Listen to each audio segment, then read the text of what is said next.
இறைவனின் சாந்தியும் சமாதானமும் நம் அனைவரின் மீது நின்று நிலவட்டுமாக என்ற பிரார்த்தனையோடு நான் உங்கள் சமூக நலன் அதிரை அப்துல் ஜப்பார் துல்கரனை அதிரை நிழலுக்காக நம்ம எங்கே நிற்கிறோம் என்று சொன்னால் பிள்ளையார் கோயில் தெரு மக்தும்பள்ளி அருகாமையில், அதான் மக்தும்பள்ளி எதிரே உள்ள ஒரு குடிசை எரிந்து அது முழுதும் சேதமடைந்ததை நம்ம பதிவிட்டு இருந்தோம். இவர் பேர் அந்தோணி முத்து. அவர் நம்ம அதிரை நிழலுக்கு ஒரு கோரிக்கை வைக்கிறாரு. அந்த கோரிக்கையை வாங்க நேரடியாக கேட்போம். எத்தனையோ நல்லுள்ளங்க இருக்கிறீங்க, அவங்களுக்கு தாராளமாக நிதி உதவி வழங்குவீங்கன்ற நம்பிக்கையில் நம்ம இதில் பதிவிடுறோம். அதே சமயம் அந்தோணி முத்து அவர்களுடைய குடும்பத்தின் ஒப்புதலோடு தான் இதை பதிவிடுறோம். சரிதானே? சொல்லுங்கண்ணே, உங்களோட கோரிக்கையை சொல்லுங்கள். எத்தனை வருஷமாக அந்த இடத்துல நீங்கள் குடியிருந்தீங்க? 29 வருஷம் வாங்கி ஆச்சு. ஒரு 5-6 வருஷம் இருந்தோம். இன்னும் இந்த மழை தண்ணியெல்லாம் வந்துருச்சு. அதனால அங்கே வாடகை தான் இருந்தோம். அது இந்த ரோட்டில் இப்போ ஆட்டோ போடுறதுன்ற பேர் அது நெஞ்சு பெருசாக இது உடம்பு ஒத்துக்கல ஒரு மனைவிக்கு. ஆமாம், ஒத்துக்கல. அதனால வெளியே அவசர நேரம் சுற்றிட்டு வந்தோம். வந்து பார்த்துக்கிட்டு வச்சுக்கிட்டு ஒரு வீடுன்னு இருக்கட்டுமே.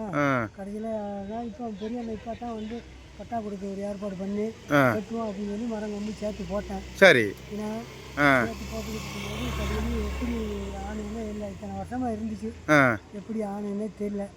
ஆனால் அது ரொம்ப கஷ்டப்பட்டு தான் அதை இருந்தோம். ஏன்னா வேற குடி வச்சுட்டா யாரும் கிளப்ப முடியாத, வச்சுட்டு நம்ம கிளப்ப முடியாது. அதனால நமக்கே சொந்தமாக இருக்கட்டும் அப்படின்னு சொல்லி வேலை பார்த்துக்கிட்டு அப்படியே ஒப்படைச்சிக்கிட்டு இருந்துச்சு. உங்களுக்கு என்ன உதவி வேணும்? உங்களுக்கு பிள்ளைகள் இது இருக்கா? நீங்களும் உங்கள் மனைவியும் தான். சரிண்ணே, என்ன உதவி நீங்கள் கேட்குறீங்க? இதில் நீங்கள் ஏற்கனவே சொல்லியிருந்தீங்க. இப்போ என்ன உதவி நீங்கள் அதிரை நிழல் சகோதரர்கிட்ட கேட்குறீங்க? பணம் உதவி கொடுத்தா செட்டு மாதிரி போட்டு நானே போட்டு யாரேன்னு வந்து பார்த்தாங்களா இதுவரை? யாரையும் வந்து பார்த்தா அன்றைக்கி பார்த்தா தான் எல்லாரும் ஆரையோ வந்து பார்த்தாங்க. எதுவும் உதவி பண்ணாங்களா? பெரியவங்க அவங்க கொஞ்சம் கொடுப்பாங்க, நான் கொஞ்சம் கொடுப்பேன் அப்படின்னு சொன்னாப்புல போட்டு செய்யணும். சரி, இந்த சொல்லுங்கள் சொல்லுங்கள்.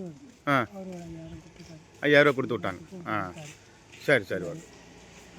அந்தோணி முத்து அவர்கள் வெள்ளந்தியாக பேசுகிறாரு, மனசில் எதுவுமே இல்லாமல் பேசுகிறாரு, உண்மையை பேசுகிறாரு என்ற ஒரு நல்ல ஒரு நோக்கத்தில் நம்ம அதிரை நிழல் நிற்கிது. இந்த வீடை இழந்த சகோதரர்களுக்கு நம்மளால் இயன்ற உதவிகளை செய்வோம்.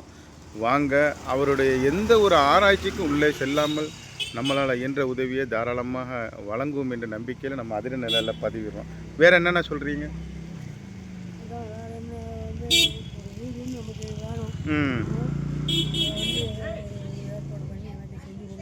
சரி.